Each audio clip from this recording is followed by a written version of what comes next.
Ahoy! This is Ron Gabaldon. I am continuing to read Kurt Vonnegut novels into a YouTube channel.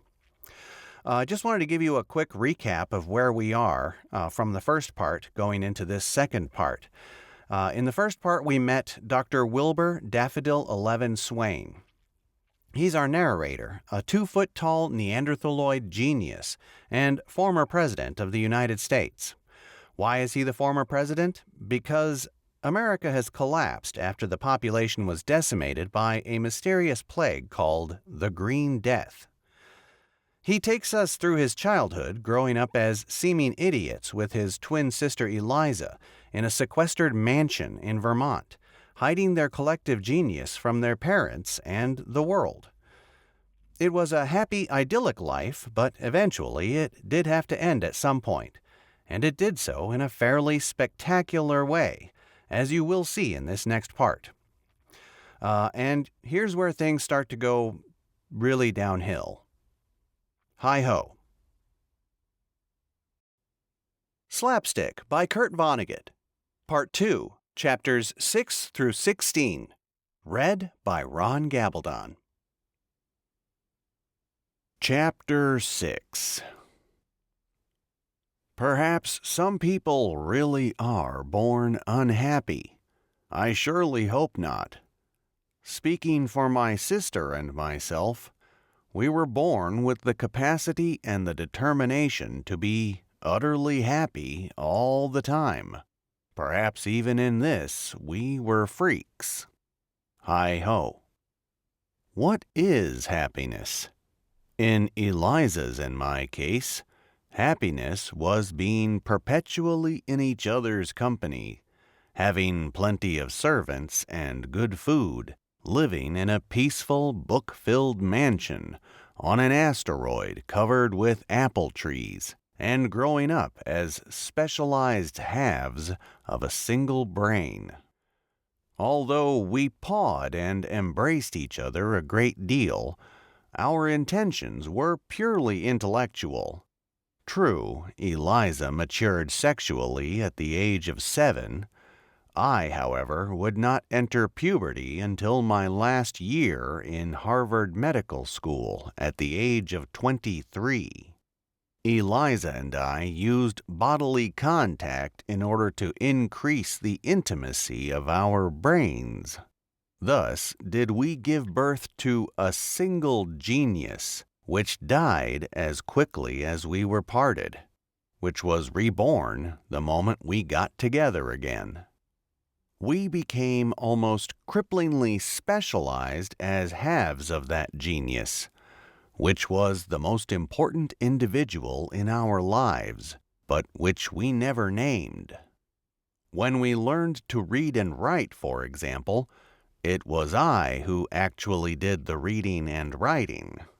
Eliza remained illiterate until the day she died. But it was Eliza who did the great intuitive leaping for us both. It was Eliza who guessed that it would be in our best interests to remain speechless, but to become toilet-trained. It was Eliza who guessed what books were, and what the little marks on the pages might mean. It was Eliza who sensed that there was something cockeyed about the dimensions of some of the mansion's rooms and corridors. And it was I who did the methodical work of taking actual measurements, and then probing the paneling and parquetry with screwdrivers and kitchen knives, seeking doors to an alternate universe, which we found. Hi-ho. Yes, I did all the reading, and it seems to me now that there is not a single book published in the Indo-European language before the First World War that I have not read aloud. But it was Eliza who did the memorizing, and who told me what we had to learn next. And it was Eliza who could put seemingly unrelated ideas together in order to get a new one. It was Eliza who juxtaposed. Much of our information was hopelessly out of date, of course, since few new books had been brought into the mansion since 1912. Much of it, too, was timeless, and much of it was downright silly, such as the dances we learned to do. If I wished, I could do a very presentable and historically accurate version of the tarantella here in the ruins of New York. Were Eliza and I really a genius when we thought as one? I have to say yes, especially in view of the fact that we had no instructors.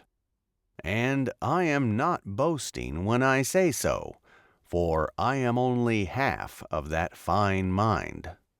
We criticized Darwin's theory of evolution, I remember, on the grounds that creatures would become terribly vulnerable while attempting to improve themselves, while developing wings or armor plate, say.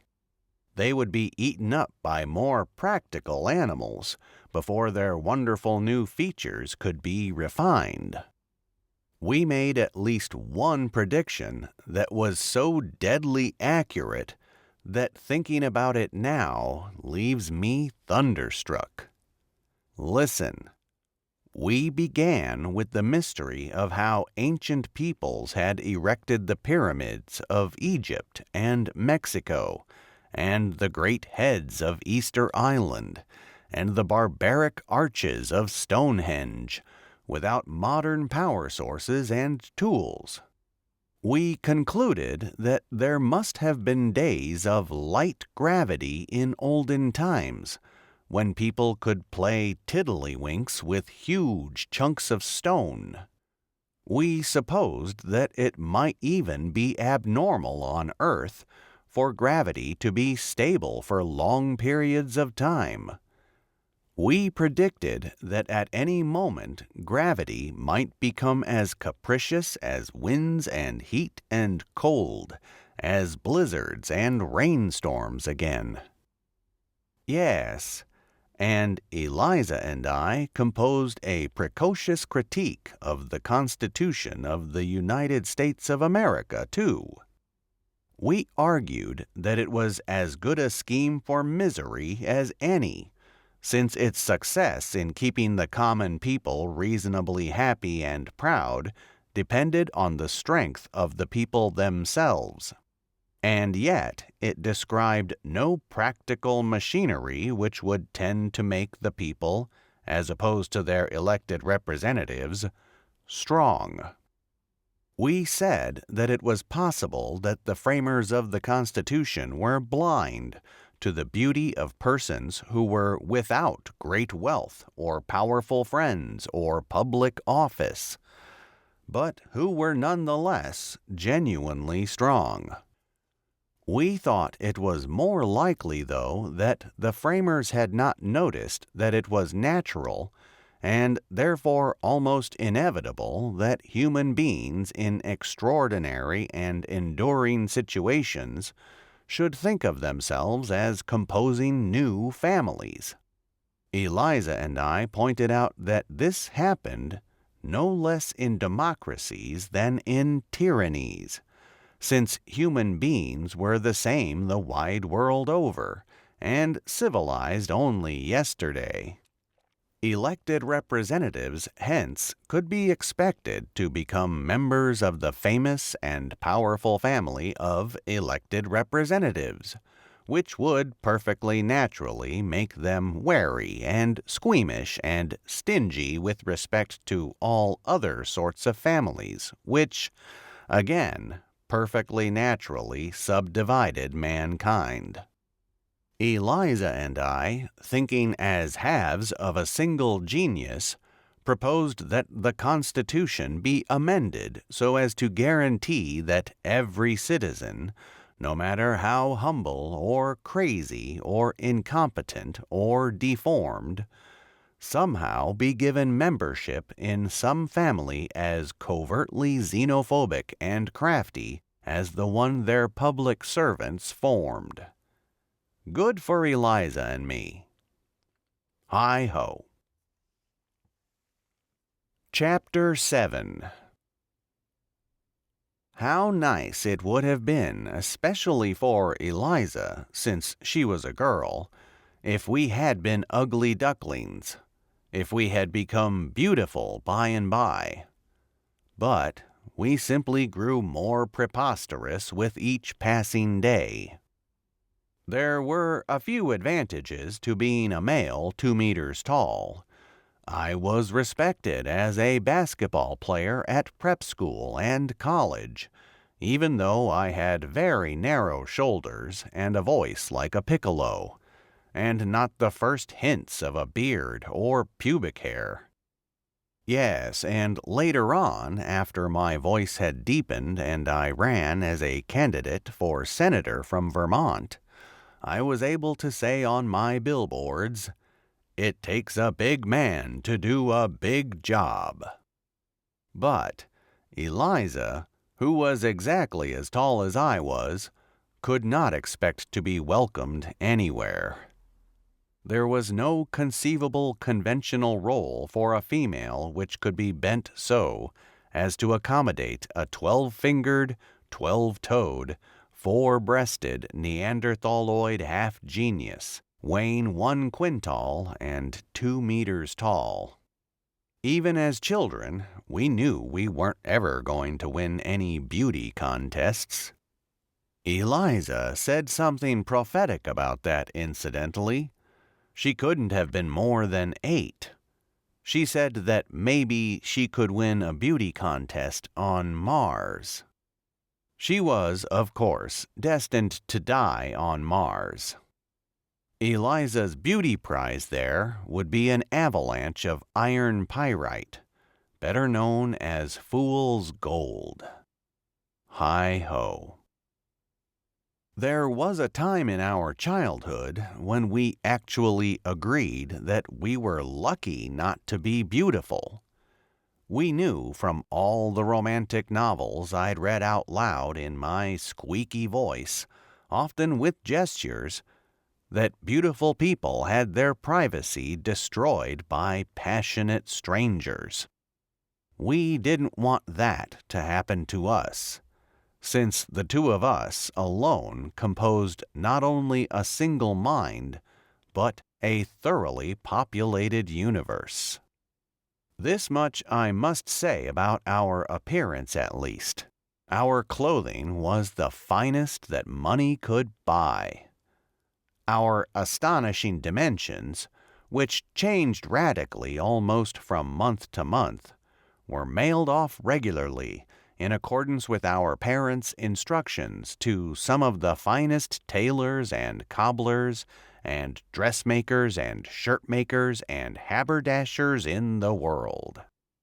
The practical nurses who dressed us and undressed us took a childish delight, even though we never went anywhere, in costuming us for imaginary social events for millionaires, for tea dances, for horse shows, for skiing vacations, for attending classes at expensive prep schools, for an evening of theater here in Manhattan and a supper afterwards with lots of champagne.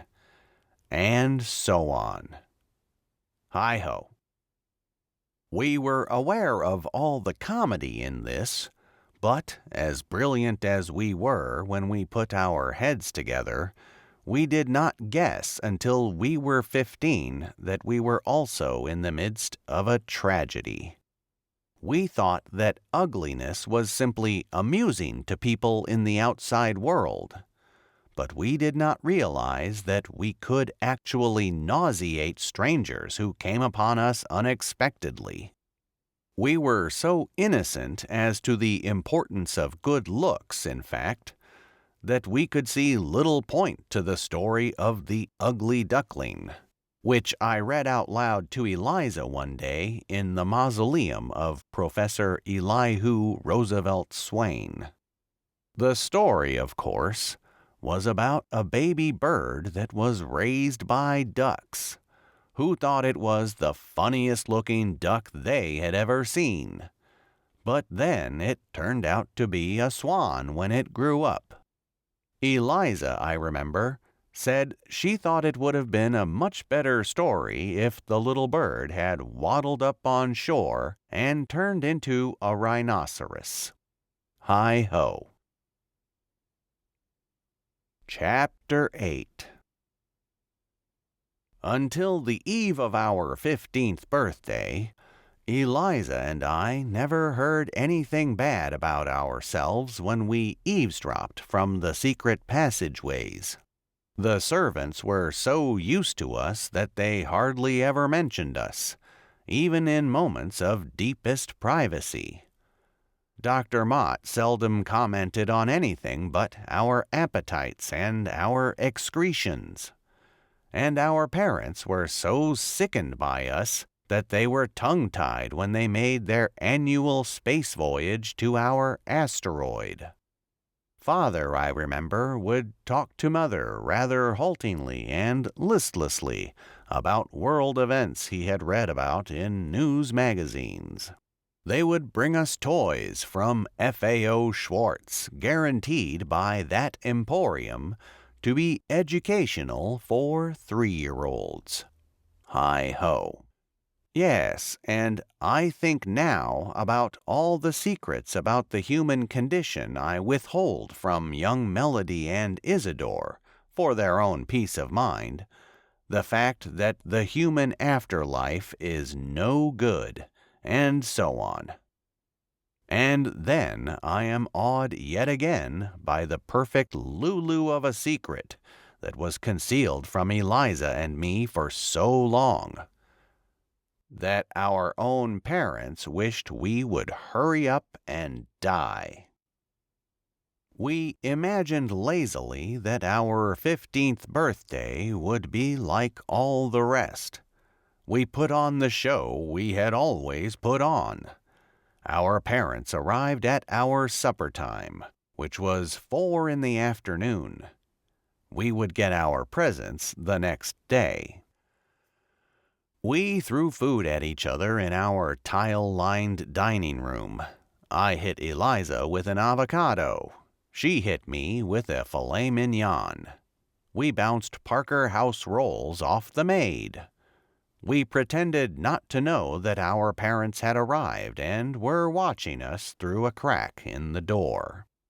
Yes, and then, still not having greeted our parents face to face, we were bathed and talcumed and dressed in our pajamas and bathrobes and bedroom slippers. Bedtime was at 5, for Eliza and I pretended to sleep 16 hours a day. Our practical nurses, who were Ovetta Cooper and Mary Selwyn Kirk, told us that there was a wonderful surprise waiting for us in the library. We pretended to be gaga about what that surprise could possibly be. We were full-grown giants by then. I carried a rubber tugboat, which was supposedly my favorite toy. Eliza had a red velvet ribbon in the mare's nest of her coal-black hair. As always, there was a large coffee table between Eliza and me and our parents when we were brought in. As always, our parents had brandy to sip. As always, there was a fizzing, popping blaze of pine and sappy apple logs in the fireplace. As always, an oil painting of Professor Elihu Roosevelt Swain over the mantelpiece beamed down on the ritual scene. As always, our parents stood.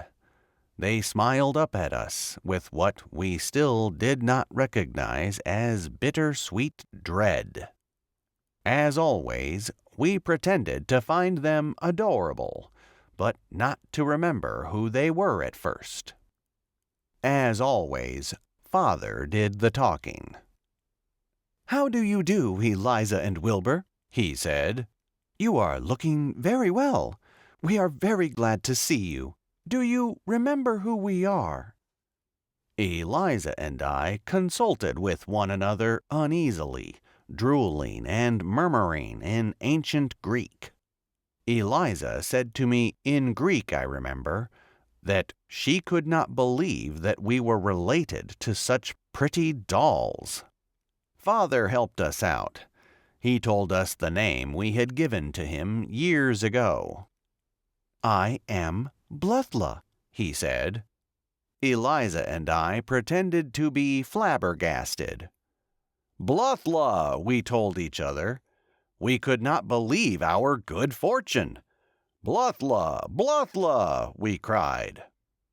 "And this," said Father, indicating Mother, "is Mublub."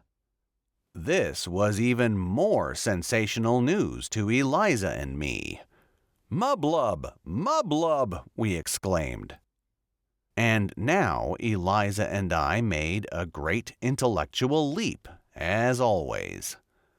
Without any hints from anybody, we concluded that if our parents were in the house, then our birthday must be close at hand. We chanted our idiot word for birthday, which was Fuffbay. As always, we pretended to become overexcited. We jumped up and down. We were so big by then that the floor began to go up and down like a trampoline. But we suddenly stopped, pretending, as always, to have been rendered catatonic by more happiness than was good for us. That was always the end of the show. After that, we were led away. Hi-ho. Chapter 9. We were put into custom-made cribs in separate but adjacent bedrooms. The rooms were connected by a secret panel in the wall. The cribs were as big as railroad flat cars. They made a terrible clatter when their sides were raised. Eliza and I pretended to fall asleep at once. After a half an hour, however, we were reunited in Eliza's room. The servants never looked in on us. Our health was perfect after all, and we had established a reputation for being, as they said, as good as gold at bedtime. Yes, and we went through a trap door under Eliza's crib, and were soon taking turns watching our parents in the library, through a tiny hole we ourselves had drilled through the wall, and through the upper corner of the frame around the painting of Professor Elihu Roosevelt Swain. Father was telling Mother of a thing he had read in a news magazine on the day before. It seemed that scientists in the People's Republic of China were experimenting with making human beings smaller, so they would not need to eat so much and wear such big clothes. Mother was staring into the fire. Father had to tell her twice about the Chinese rumor. The second time he did it, she replied emptily that she supposed that the Chinese could accomplish just about anything they put their minds to. Only about a month before, the Chinese had sent 200 explorers to Mars, without using a space vehicle of any kind. No scientist in the Western world could guess how the trick was done. The Chinese themselves volunteered no details. Mother said that it seemed like such a long time since Americans had discovered anything. "All of a sudden," she said, "everything is being discovered by the Chinese. We used to discover everything," she said. It was such a stupefied conversation. The level of animation was so low that our beautiful young parents from Manhattan might have been up to their necks in honey. They appeared, as they had always appeared to Eliza and me, to be under some curse which required them to speak only of matters which did not interest them at all. And indeed, they were under a malediction.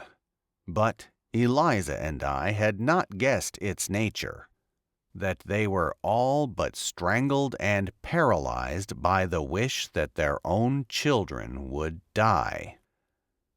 And I promise this about our parents, although the only proof I have is a feeling in my bones. Neither one had ever suggested in any way to the other that he or she wished we would die. Hi-ho. But then there was a bang in the fireplace. Steam had to escape from a trap in a sappy log. Yes, and Mother, because she was a symphony of chemical reactions like all other living things, gave a terrified shriek. Her chemicals insisted that she shriek in response to the bang. After the chemicals got her to do that, though, they wanted a lot more from her. They thought it was high time she said what she really felt about Eliza and me. Which she did. All sorts of other things went haywire when she said it. Her hands closed convulsively, her spine buckled, and her face shriveled to turn her into an old, old witch. "I hate them, I hate them, I hate them," she said. And not many seconds passed before Mother said with spitting explicitness who it was she hated. "I hate Wilbur Rockefeller Swain and Eliza Mellon Swain," she said. Chapter 10. Mother was temporarily insane that night. I got to know her well in later years, and while I never learned to love her, or to love anyone for that matter, I did admire her unwavering decency toward one and all. She was not a mistress of insults. When she spoke, either in public or in private, no reputations died. So it was not truly our mother who said on the eve of our 15th birthday, "How can I love Count Dracula and his blushing bride?"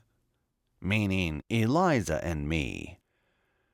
It was not truly our mother who asked our father, "How on earth did I ever give birth to a pair of drooling totem poles?" And so on. As for father, he engulfed her in his arms. He was weeping with love and pity. "Caleb, oh Caleb," she said in his arms. "This isn't me." "Of course not," he said. "Forgive me," she said. "Of course," he said. "Will God ever forgive me?" she said. "He already has," he said. "It was as though a devil had all of a sudden got inside of me," she said. "That's what it was, Tish," he said. Her madness was subsiding now. "Oh, Caleb," she said. Lest I seem to be fishing for sympathy, let me say right now that Eliza and I in those days were about as emotionally vulnerable as the Great Stone Face in New Hampshire. We needed a mother's and father's love about as much as a fish needs a bicycle, as the saying goes. So when our mother spoke badly of us, even wished we would die, our response was intellectual. We enjoyed solving problems. Perhaps Mother's problem was one we could solve, short of suicide, of course. She pulled herself together again eventually. She steeled herself for another 100 birthdays with Eliza and me, in case God wished to test her in that way. But before she did that, she said this: I would give anything, Caleb, for the faintest sign of intelligence, the merest flicker of humanness in the eyes of either twin."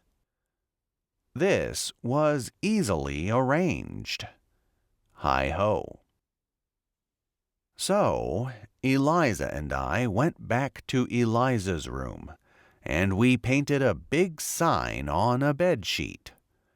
Then, after our parents were sound asleep, we stole into their room through the false back in an armoire. We hung the sign on the wall so it would be the first thing they saw when they woke up. This is what it said.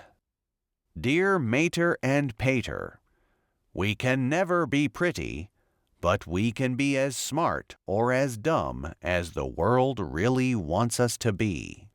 Your faithful servants, Eliza Mellon Swain, Wilbur Rockefeller Swain." Hi-ho. Chapter 11. Thus did Eliza and I destroy our paradise, our nation of two. We arose the next morning before our parents did, before the servants could come to dress us. We sensed no danger. We supposed ourselves still to be in paradise as we dressed ourselves. I chose to wear a conservative blue pinstripe three-piece suit, I remember. Eliza chose to wear a cashmere sweater, a tweed skirt, and pearls. We agreed that Eliza should be our spokesman at first, since she had a rich alto voice. My voice did not have the authority to announce calmingly but convincingly that, in effect, the world had just turned upside down. Remember, please, that almost all that anyone had ever heard us say up to then was buh and duh and so on. Now we encountered Ovetta Cooper, our practical nurse, in the colonnaded green marble foyer. She was startled to see us up and dressed. Before she could comment on this, though, Eliza and I leaned our heads together, put them in actual contact just above our ears. The single genius we composed thereby then spoke to Ovetta in Eliza's voice, which was as lovely as a viola. This is what that voice said. "Good morning, Ovetta. A new life begins for all of us today. As you can see and hear, Wilbur and I are no longer idiots. A miracle has taken place overnight. Our parents' dreams have come true. We are healed. As for you, Ovetta, you will keep your apartment and your color television, and perhaps even receive a salary increase as a reward for all you did to make this miracle come to pass. No one on the staff will experience any change except for this one. Life here will become even easier and more pleasant than it was before."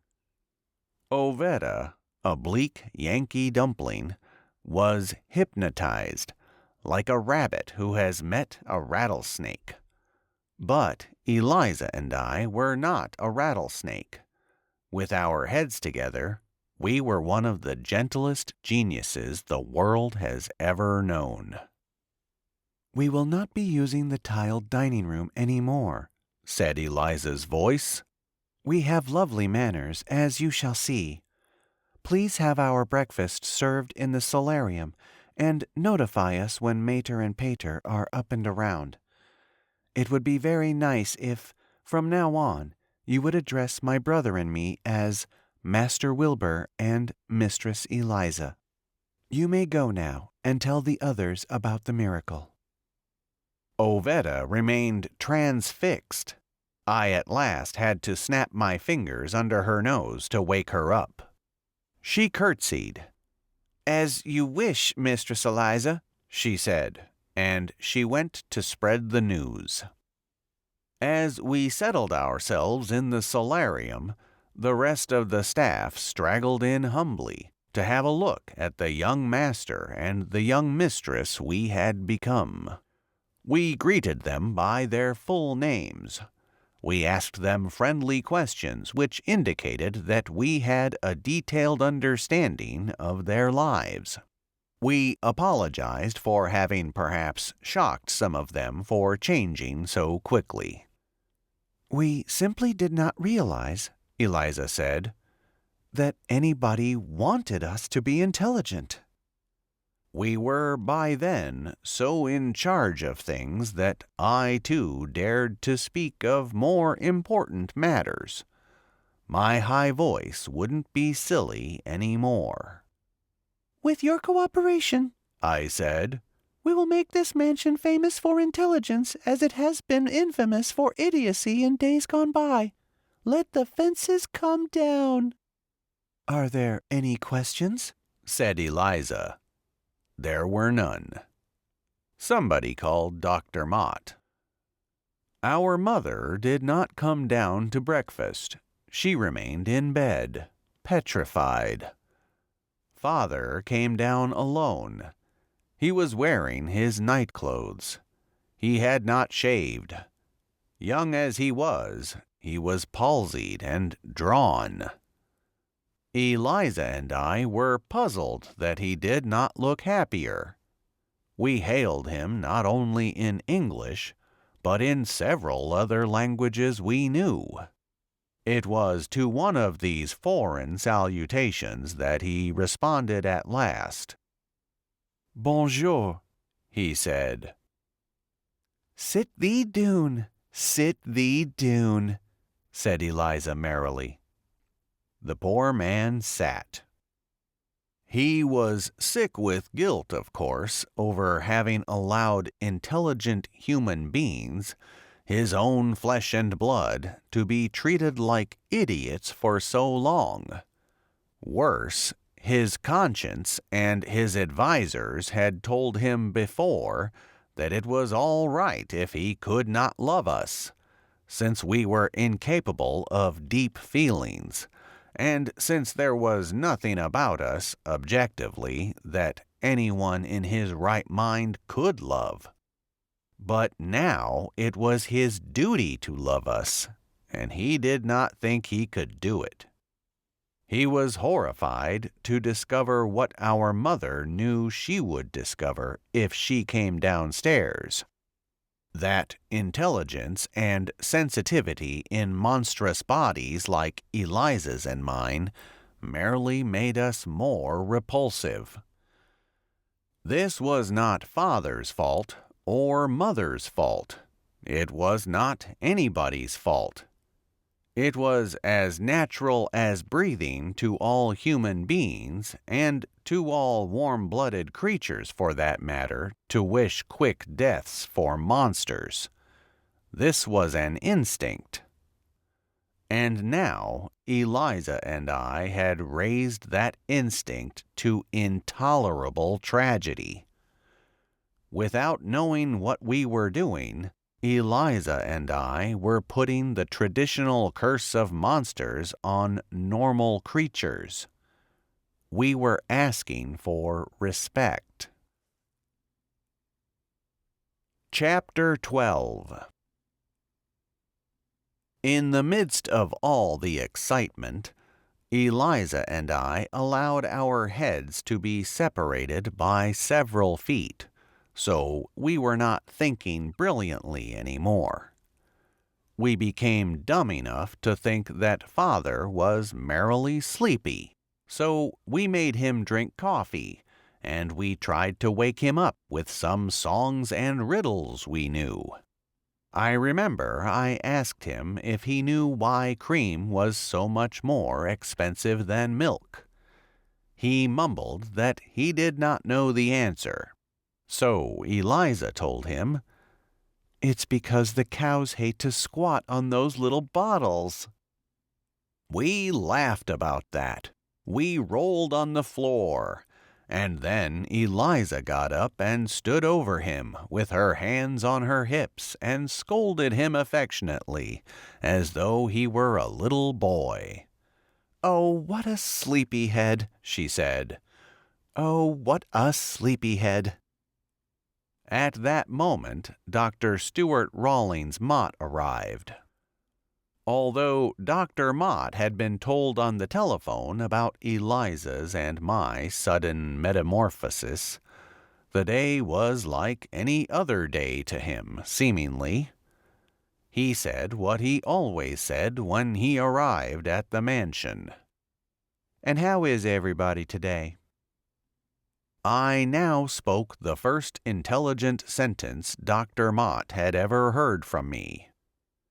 "Father won't wake up," I said. "Won't he now?" He replied. He rewarded the completeness of my sentence with the faintest of smiles.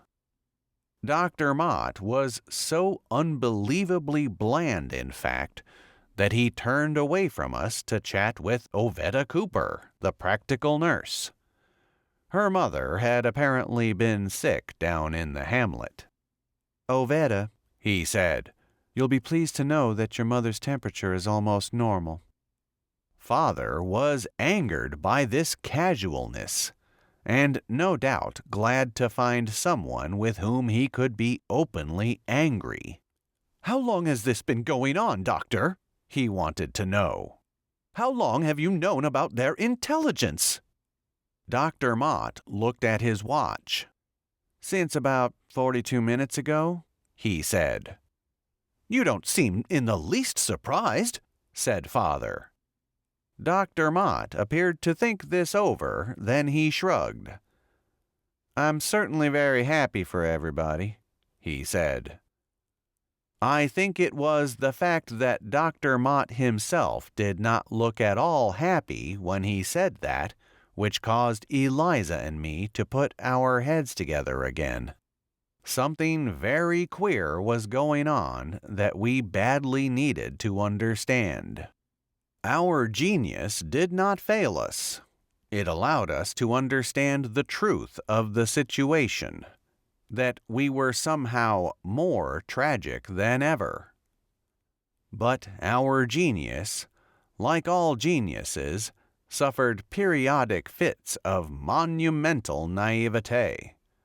It did so now. It told us that all we had to do to make everything all right again was to return to idiocy. "Buh," said Eliza. "Duh," I said. I farted. Eliza drooled. I picked up a buttered scone and threw it at the head of Ovetta Cooper. Eliza turned to Father. "Bluther," she said. "Fuffbay," I cried. Father cried. Chapter 13. 6 days have passed since I began to write this memoir. On 4 of the days, the gravity was medium, what it used to be in olden times.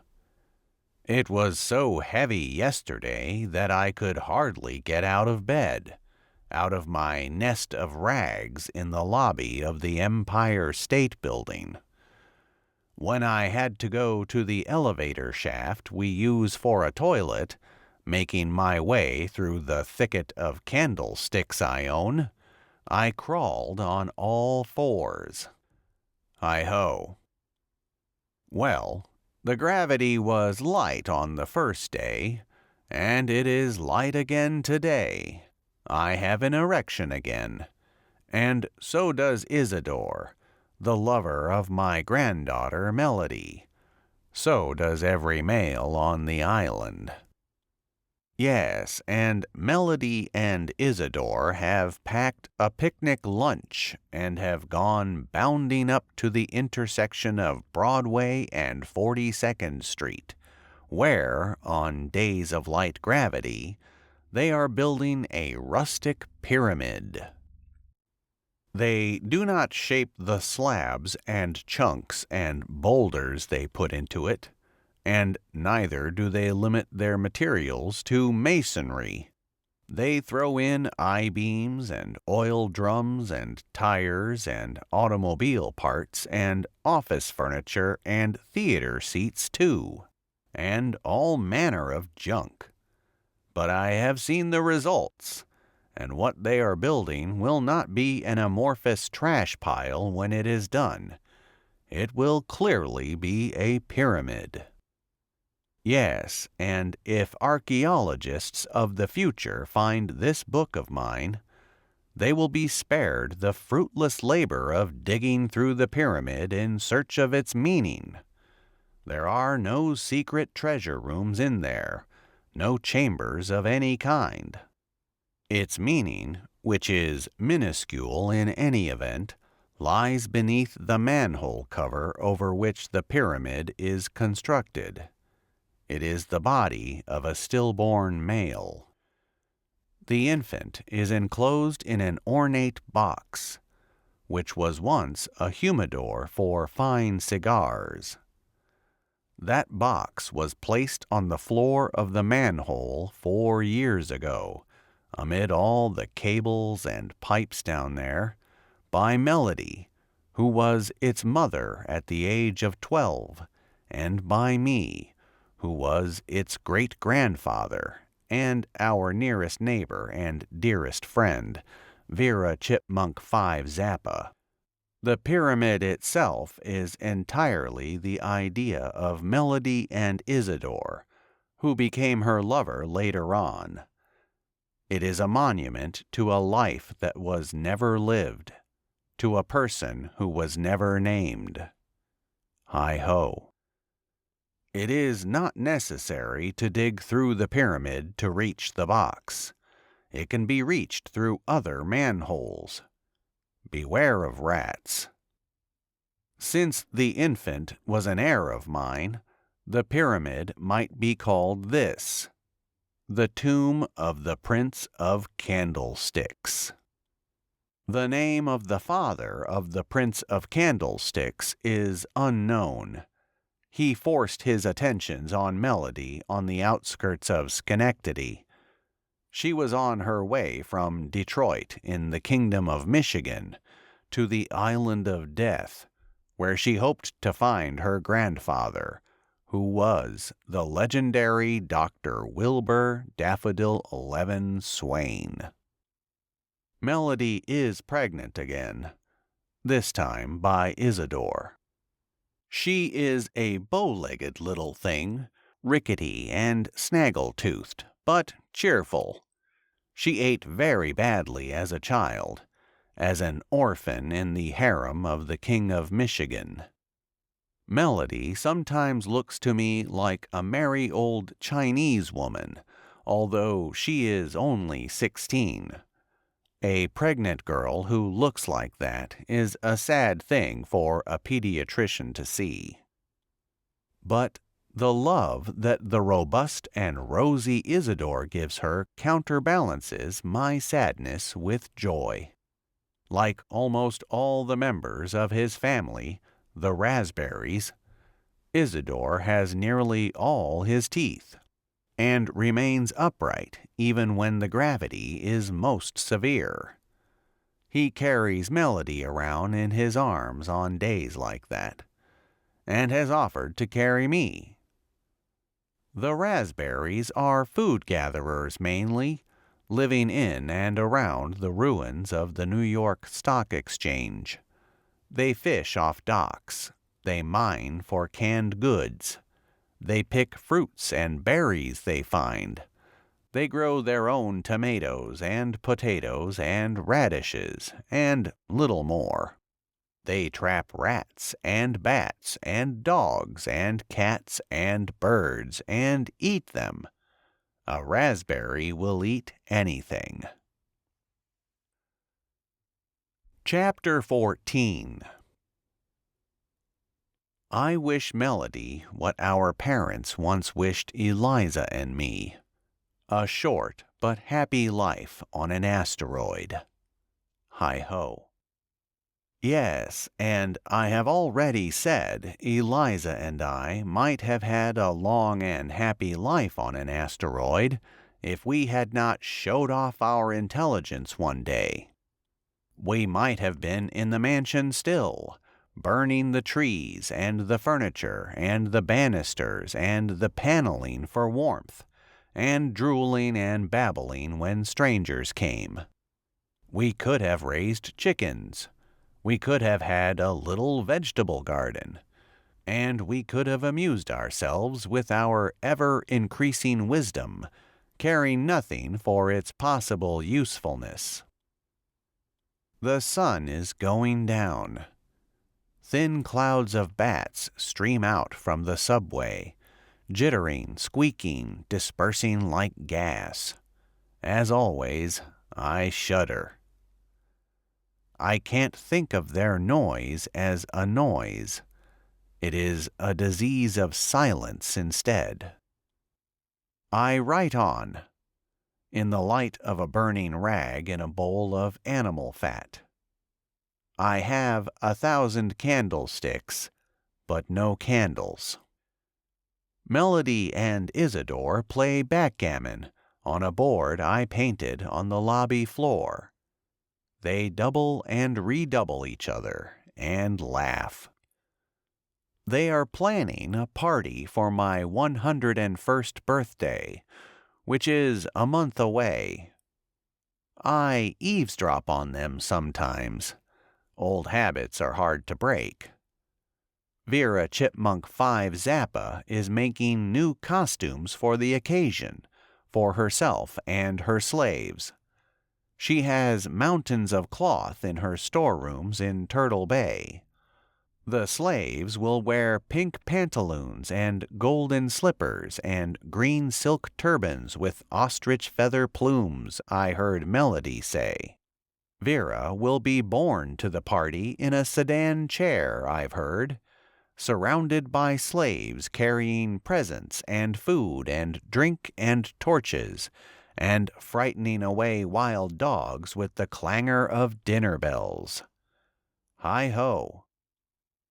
I must be very careful with my drinking at my birthday party. If I drank too much, I might spill the beans to everybody. That the life that awaits us after death is infinitely more tiresome than this one. Hi-ho. Chapter 15. Eliza and I were, of course, not allowed to return to consolations of idiocy. We were bawled out severely whenever we tried. Yes, and the servants and our parents found one byproduct of our metamorphosis positively delicious. They were suddenly entitled to bawl us out. What hell we caught from time to time. Yes, and Dr. Mott was fired, and all sorts of experts were brought in. It was fun for a while. The first doctors to arrive were specialists in hearts and lungs and kidneys and so on. When they studied us organ by organ and body fluid by body fluid, we were masterpieces of health. They were genial. They were all family employees in a way. They were research people whose work was financed by the Swain Foundation in New York. That was how they had been so easily rounded up and brought to Galen. The family had helped them. Now they would help the family. They joshed us a lot. One of them, I remember, said to me that it must be fun to be so tall. "What's the weather up there like?" he said, and so on. The joshing had a soothing effect. It gave us the mistaken impression that it did not matter how ugly we were. I still remember what an ear, nose, and throat specialist said when he looked up into Eliza's enormous sinus cavities with a flashlight. "My God, nurse," he said, "call up the National Geographic Society. We have just discovered a new entrance to Mammoth Cave." Eliza laughed. The nurse laughed. I laughed. We all laughed. Our parents were in another part of the mansion. They kept away from all the fun. That early in the game, though, we had our first disturbing tastes of separation. Some of the examinations required that we be several rooms apart. As the distance between Eliza and me increased, I felt as though my head were turning to wood. I became stupid and insecure. When I was reunited with Eliza, she said that she had felt very much the same sort of thing. "It was as though my skull was filling with maple syrup," she said. And we bravely tried to be amused rather than frightened by the listless children we became when we were parted. We pretended they had nothing to do with us, and we made up names for them. We called them Betty and Bobby Brown. And now is as good a time as any, I think, to say that when we read Eliza's will, after her death in a Martian avalanche, we learned that she wished to be buried wherever she died. Her grave was to be marked with a simple stone, engraved with this information and nothing more. Here lies Betty Brown. Yes, and it was the last specialist to look us over, a psychologist, Dr. Cordelia Swain Cordner, who decreed that Eliza and I should be separated permanently, should, so to speak, become forever Betty and Bobby Brown. Chapter 16. Fyodor Mikhailovich Dostoevsky, the Russian novelist, said one time that one sacred memory from childhood is perhaps the best education. I can think of another quickie education for a child, which, in its way, is almost as salutary. Meeting a human being who is tremendously respected by the adult world, and realizing that that person is actually a malicious lunatic. That was Eliza's and my experience with Dr. Cordelia Swain Cordner, who was widely believed to be the greatest expert on psychological testing in the world, with the possible exception of China. Nobody knew what was going on in China anymore. I have an Encyclopedia Britannica here in the lobby of the Empire State Building, which is the reason I am able to give Dostoevsky his middle name. Dr. Cordelia Swain Cordner was invariably impressive and gracious when in the presence of grown-ups. She was elaborately dressed the whole time she was in the mansion, in high-heeled shoes and fancy dresses and jewelry. We heard her tell our parents one time, "Just because a woman has 3 doctor's degrees and heads a testing corporation which bills $3 million a year, that doesn't mean she can't be feminine." When she got Eliza and me alone, though, she seethed with paranoia. "None of your tricks. No more of your snotty little kid millionaire tricks with me," she would say. And Eliza and I hadn't done anything wrong. She was so enraged by how much money and power our family had, and so sick that I don't think she even noticed how huge and ugly Eliza and I were. We were just two more rotten, spoiled little rich kids to her. I wasn't born with any silver spoon in my mouth, she told us, not once, but many times. Many was the day we didn't know where our next meal was coming from, she said. Have you any idea what that's like? No, said Eliza. Of course not, said Dr. Cordiner, and so on. Since she was paranoid, it was especially unfortunate that her middle name was the same as our last name. I'm not your sweet Aunt Cordelia, she would say. You needn't worry your little aristocratic brains about that. When my grandfather came from Poland, he changed his name from Stankiewicz to Swain. Her eyes were blazing. Say Stankiewicz. We said it. Now say Swain, she said. We did. And finally, one of us asked her what she was so mad about. This made her very calm. I am not mad, she said. It would be very unprofessional for me to ever get mad about anything. However, let me say that asking a person of my caliber to come all this distance into the wilderness to personally administer tests to only 2 children is like asking Mozart to tune a piano. It is like asking Albert Einstein to balance a checkbook. Am I getting through to you, Mistress Eliza and Master Wilbur, as I believe you are called? Then why did you come? I asked her. Her rage came out into the open again. She said this to me with all possible nastiness.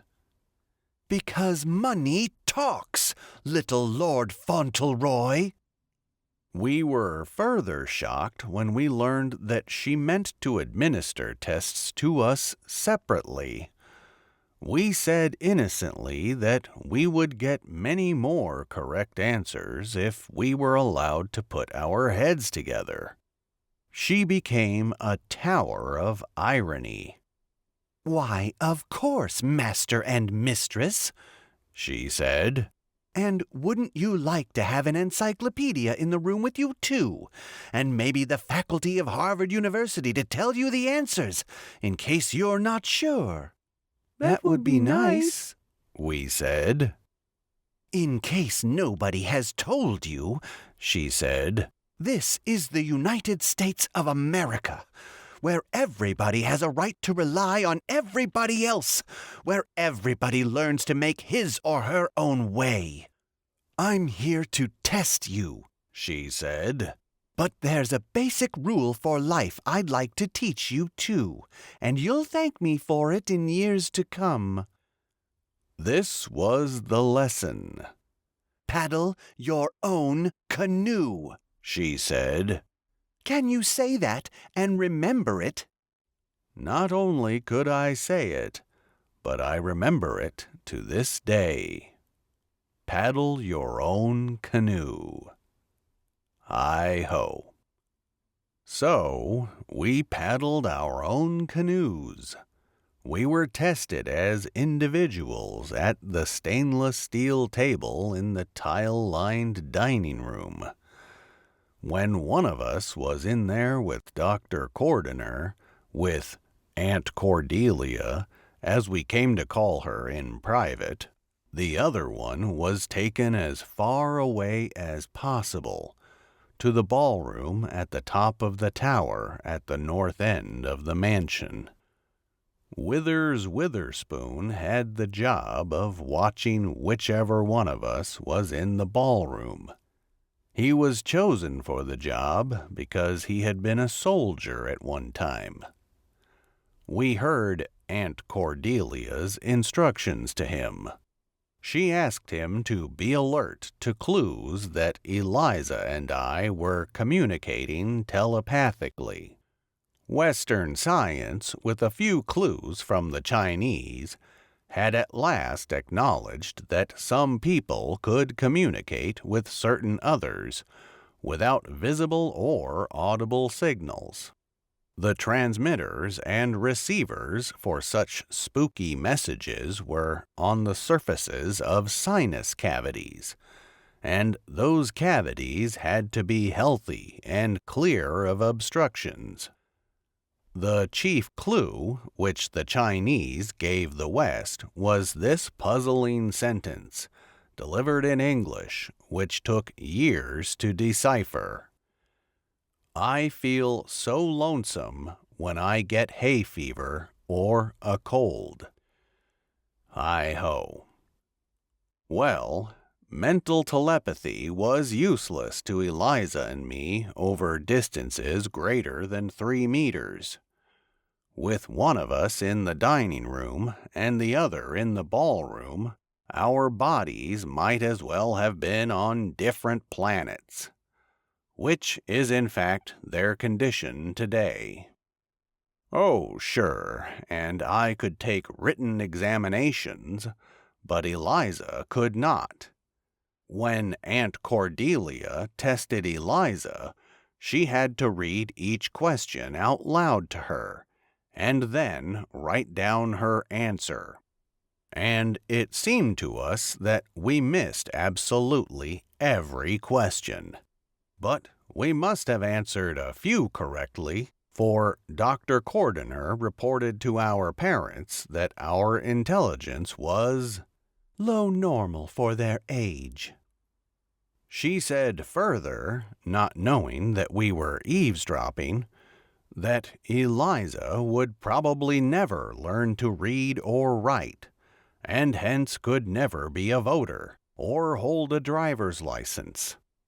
She tried to soften this sum by observing that Eliza was quite an amusing chatterbox. She said that I was a good boy, a serious boy, easily distracted by his scatterbrained sister. He reads and writes, but has a poor comprehension of the meanings of words and sentences. If he were separated from his sister, there is every reason to believe that he could become a filling station attendant or a janitor at a village school. His prospects for a happy and useful life in the rural area are fair to good. The People's Republic of China was at that very moment secretly creating literally millions upon millions of geniuses by teaching pairs or small groups of congenial, telepathically compatible specialists to think as single minds. And those patchwork minds were the equals of Sir Isaac Newton's or William Shakespeare's, say. Oh, yes. And long before I became President of the United States of America, the Chinese had begun to combine those synthetic minds into intellects, so flabbergasting that the universe itself seemed to be saying to them, "I await your instructions. You can be anything you want to be. I will be anything you want me to be." Hi-ho. I learned about this Chinese scheme long after Eliza died, and long after I lost all my authority as President of the United States of America. There was nothing I could do with such knowledge by then. One thing amused me, though. I was told that poor old Western civilization had provided the Chinese the inspiration to put together such synthetic geniuses.